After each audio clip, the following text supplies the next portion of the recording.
এই তুমি এখানে আইছো কে? বিষয়টা বোঝার চেষ্টা করো শরীফ। কি বুঝবো? সম্পর্কটা এই যে 5 বছর চলতেছে, থেকে চাপ আসতেছে বিয়ে দেওয়ার জন্য।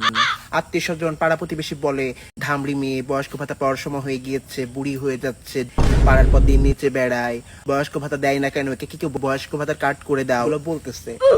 যা বলতাছে ঠিকই তো বলতাছে। আমি আর কতকাল শুনবো?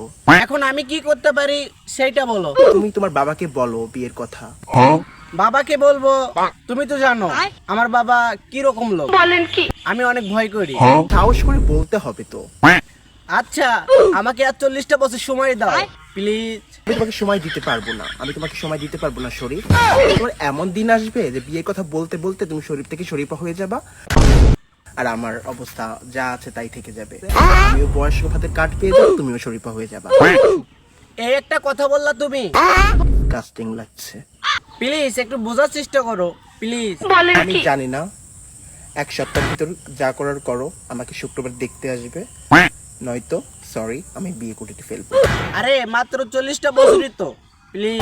আমি আর পারতেছি না, আমার বয়সী মেয়েদের সবার বাচ্চা কাচ্চা হয়ে গেছে, আমি কি দেখবো সারা জীবন?